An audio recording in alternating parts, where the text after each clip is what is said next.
Bonjour, le diabète est une maladie qui concerne le métabolisme des glucides, donc celui des sucres. Découvrons aujourd'hui l'histoire des substances sucrantes, autrement dit du goût sucré ajouté dans l'alimentation humaine.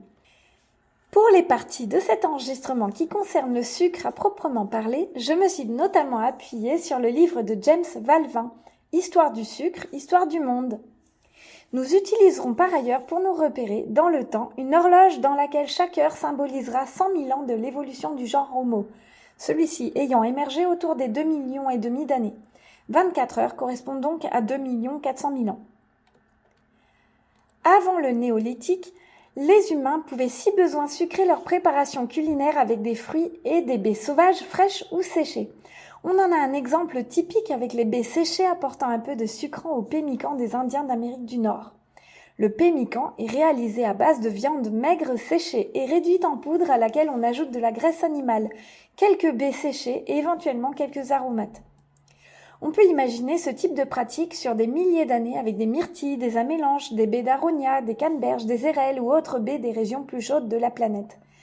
Tous ces fruits sauvages étaient néanmoins beaucoup moins sucrés que nos fruits actuels. Ceux-ci ont été sélectionnés surtout depuis ces 2 derniers siècles de façon à augmenter grandement leur taille et leur concentration en sucre. Certains disent que les fruits sont des bonbons qui poussent dans les arbres. Le sucre contenu dans les fruits est d'ailleurs le même que celui que l'on trouve dans les bonbons, c'est-à-dire du fructose et du glucose. Au cours de la préhistoire, la seule source probable de sucrant complémentaire aux fruits a été le miel de façon occasionnelle. Les humains qui souhaitaient en récupérer pillaient le miel d'un essaim en le détruisant tout simplement. Repérer puis atteindre un essaim pour le détruire et en récolter le miel n'est pas une affaire facile. Le miel n'était donc pas un aliment présent au quotidien pour tout le monde comme c'est le cas aujourd'hui. On n'a pas de traces prouvant que les humains prélevaient déjà du miel au Paléolithique, mais ceci est très probable car on sait que les grands singes, tout comme les ours, en consomment à l'occasion. En tout cas, on trouve des représentations picturales de récolte de miel à partir du néolithique. Ainsi, en Espagne, des peintures rupestres datant d'entre moins 10 000 et moins 5 000 avant Jésus-Christ montrent justement la récolte de miel sauvage, notamment à la Cueva de la Araña, grotte de l'araignée. Les premières traces de miel et de cire dans des poteries datent d'environ 7 000 ans avant Jésus-Christ en Anatolie, ex-Turquie. Il s'agit de récoltes de miel sauvage et pas encore d'apiculture. L'apiculture consiste en l'élevage des abeilles dans des habitats artificiels, c'est-à-dire des habitats confectionnés par les humains. Les plus anciennes ruches datent de l'Égypte ancienne. Il s'agit donc d'abris artificiels fabriqués spécialement pour les abeilles. On a découvert des illustrations d'apiculture et de domestication de l'abeille moins de 1400 ans avant Jésus-Christ sur un bas-relief du temple d'Abou Gorab en Égypte. C'est donc à cette période relativement récente que l'accès au miel a été facilité et la consommation de miel a pu donc croître. L'invention de la ruche a permis de contrôler la production, mais il fallait malheureusement toujours en passer par la destruction de l'essaim pour effectuer la récolte du miel. De la naissance de l'apiculture durant l'Antiquité jusqu'à l'invention de la hausse et du cadre mobile au XVIIIe et au XIXe siècle, c'est-à-dire durant près de 4200 ans d'apiculture, la consommation de miel est encore restée globalement plutôt basse dans la population générale. Une partie était réservée aux offrandes dans les cultures concernées par ce type de rite. Les gens de pouvoir pouvaient se permettre des ruchers plus fournis et avaient donc une consommation de miel plus abondante et plus fréquente. Au XIXe siècle, le cadre mobile et la hausse ont permis une augmentation considérable de la production de miel en même temps qu'une popularisation de l'apiculture, et donc une généralisation de la consommation de miel. Ces inventions ont grandement facilité la récolte tout en préservant enfin la vie des essaims. C'est au XIXe siècle que la présence de miel se généralisa dans tous les foyers, et cela se passa d'ailleurs au même moment que la généralisation de la consommation de sucre cristallisé. C'est au XIXe siècle qu'une consommation de sucrante d'une telle envergure apparut et fut une première dans l'histoire de l'humanité. Revenons au néolithique. Sur l'horloge de 24 heures, le néolithique correspond à 23 heures et 53 minutes de l'histoire de l'humanité, c'est-à-dire que c'était il y a 7 minutes. Le genre Homo a donc vécu 23 heures et 53 minutes avant de développer l'agriculture sur les 7 dernières minutes. À cette époque, au début du néolithique en Inde, certains humains se sont mis à transformer la canne à sucre de façon à en isoler la substance sucrante. La canne à sucre, originaire d'Indonésie et de Papouasie-Nouvelle-Guinée, appartient au genre Saccharum, et Saccharum se trouve être justement l'étymologie du mot sucre. Saccharum appartient à la famille des poacées, autrefois appelées les graminées.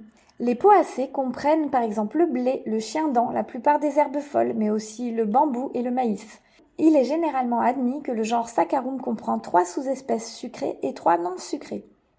Cette plante forme une touffe de 5 à 20 tiges feuillues dressées de 2 à 5 mètres de haut et de 2 à 4 cm de diamètre, ce qui représente un végétal d'une fort belle envergure. La substance sucrée de la plante est stockée dans la moelle à l'intérieur des tiges et il s'agit d'un mélange de glucose et de fructose à part égale. La canne à sucre est une plante vivace qui a besoin d'eau, de chaleur et de lumière. Les récoltes ne tuent pas la plante qui repousse au fil des coupes, année après année. C'est donc entre moins 6000 et moins 5000 avant Jésus-Christ que les Indiens se mirent à broyer la canne à sucre pour récupérer son jus, qu'ils firent cuire et sécher. Ils en obtinrent alors des cristaux, c'est-à-dire du sucre. La canne à sucre gagna le bassin méditerranéen en 2 étapes. Tout d'abord, une première étape avec les invasions perses en Inde au VIe siècle avant Jésus-Christ. Après quoi, les Perses ont gardé le secret de la fabrication du sucre pendant plus de 1000 ans.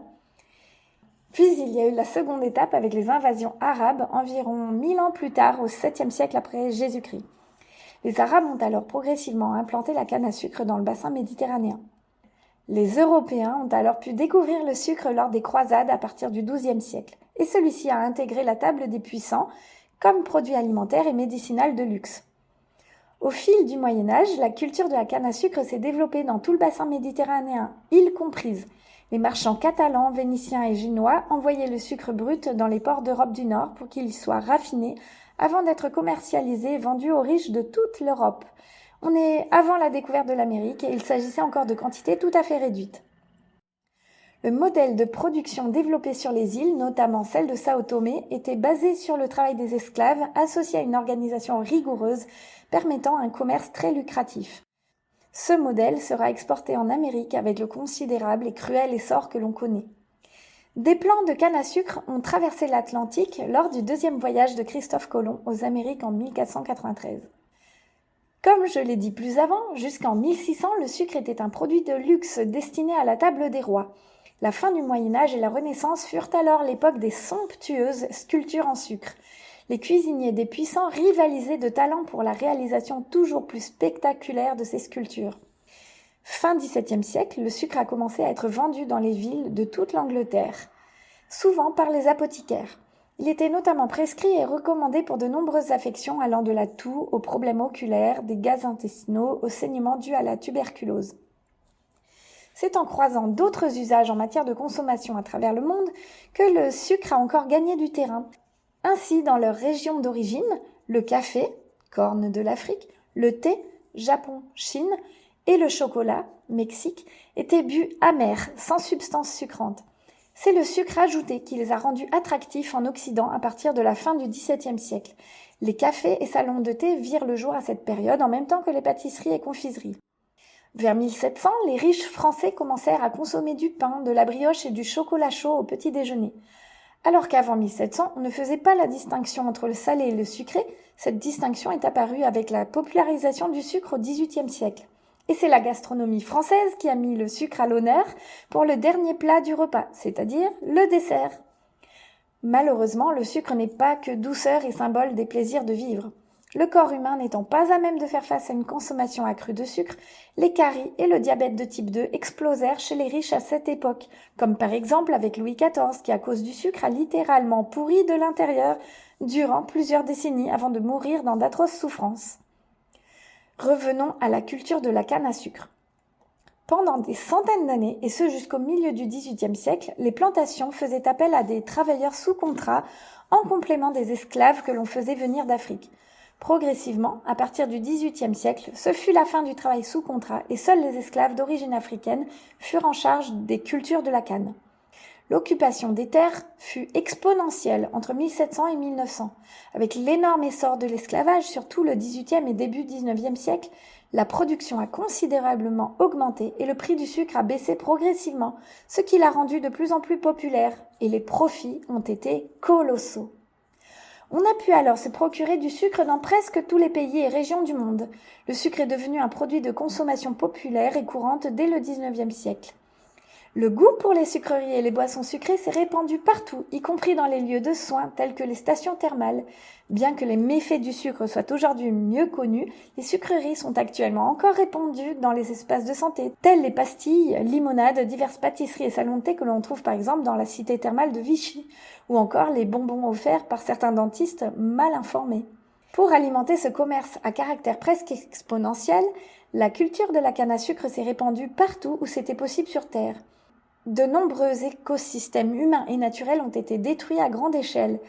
Les Amérindiens et les Caribéens ont été chassés. Des peuples ont été carrément anéantis, comme c'est le cas des Taïnos dans les Caraïbes.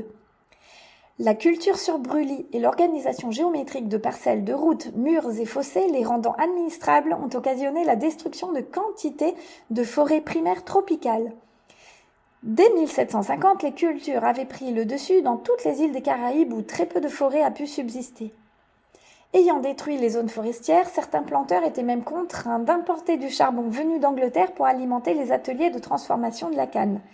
Nous savons que les sous-produits de l'industrie du sucre sont le rhum et la mélasse. Et ils sont également le bois d'essences précieuses telles que l'acajou issu de forêts abattues pour la mise en culture de nouvelles terres pour la canne à sucre. La culture et la récolte de la canne à sucre sont ingrates et harassantes à l'extrême. Il s'agit de corvées véritablement inhumaines. 3 à 5 tonnes de tiges peuvent être coupées chaque jour à la main, quand 60 tonnes peuvent être abattues en 1 heure avec des engins motorisés. Il a été difficile de mécaniser ces tâches et pour la récolte, cela n'a pu être réalisé que très récemment, c'est-à-dire dans les années 80. Après avoir été coupées, les cannes sont broyées, cuites et pressées. On obtient du jus, de la mélasse et du sucre muscovado brut. Puis il reste le raffinage. Avec 1 tonne de canne à sucre, on obtient 100 à 150 kg de sucre. Le rhum est issu de la fermentation des résidus de la production du sucre. Les tiges doivent être transformées rapidement après récolte car la teneur en sucre diminue très vite. Cela exige par conséquent une organisation rigoureuse, laquelle a eu de tout temps de durs effets sur la vie des humains à l'œuvre dans les cultures. Ce modèle d'organisation stricte du travail agricole basé sur l'exploitation humaine s'est constitué dans les plantations de canne à sucre et celui-ci a été transposé dans les cultures de riz, café, coton, tabac, etc. Puis, ce modèle économique de production intensive, moteur de colonisation, s'est répandu à travers le monde pour tout type de culture, avec à la clé toujours la destruction des écosystèmes, la destruction ou la déportation des peuples indigènes, la déportation et l'exploitation d'autres peuples. Du temps de l'esclavage, la culture de la canne prédominait largement parmi toutes les plantes cultivées et était de loin la plus lucrative. C'est donc le sucre qui a été à l'origine de l'esclavage de millions d'Africains, comme système d'exploitation humaine invraisemblable et cruel. Environ 12 millions d'Africains ont ainsi été déportés.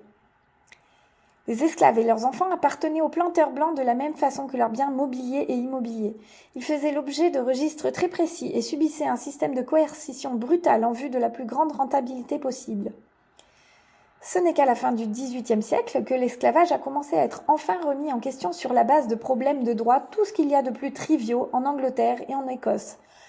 Par exemple, des questions juridiques de ce genre se posaient. Est-ce que des marchands d'esclaves pouvaient être assurés pour les Africains jetés par-dessus bord par les navires négriers en difficulté ? C'est à partir de ce genre de questions que l'esclavage a commencé à être questionné. Quand l'esclavage a pris fin, environ 2 millions d'Indiens d'Inde ont été déportés pour une forme de travail plus ou moins forcé afin de remplacer les esclaves africains. Lors de la Révolution française, il y a eu des soulèvements et des destructions considérables de plantations dans les Caraïbes françaises. À la suite de ça, et pour faire face à la demande importante en sucre en France, Napoléon a imposé la production de sucre à partir de betteraves en métropole. C'est le soutien politique des grandes puissances étatiques pour l'industrie du sucre qui a permis de populariser ce dernier et de l'imposer comme aliment de base dans tous les foyers. Le sucre dans les classes moyennes et riches et la mélasse dans les classes populaires sont devenus des ingrédients de base pour les Américains fin 18e. Début 19e, les tout jeunes États-Unis déplacèrent les esclaves vers la Louisiane, nouvellement acquise. Les esclaves furent à nouveau contraints aux durs travaux relatifs à la culture de la canne à sucre, mais cette fois dans les terres du delta du Mississippi, et désormais au rythme effréné des machines servant aux différentes étapes mécanisées de transformation de la canne à sucre. À la fin du XIXe siècle, aux États-Unis, les industries ont été rachetées de façon à créer de grands groupes et monopoles industriels. Cette dynamique a permis de peser encore plus fort sur les décisions politiques et commerciales. À cette même époque, ce fut le début de la production des confiseries et sodas à grande échelle. Ces produits s'imposèrent rapidement dans tous les foyers américains. Ainsi, la consommation moyenne annuelle de sucre des Américains était de 6 kg en 1831, 14 kg en 1861, 29 kg en 1900, jusqu'à un pic à 50 kg en 1930. Sur l'horloge de 24 heures, le milieu du 19e siècle correspond à 23h59 et 54 secondes, c'est-à-dire que c'était il y a 6 secondes. Et c'est à ce moment-là que les populations quasiment du monde entier ont commencé à consommer du sucre quotidiennement en quantité significative. Nous venons de voir comment les substances sucrantes, et en particulier le sucre, sont passées de quasi inexistantes à très courantes dans l'alimentation humaine. Nous verrons dans le podcast suivant ce qu'il en est au XXe et au XXIe siècle. En attendant, bon voyage avec Recovery Explorer GT1 si le cœur vous en dit.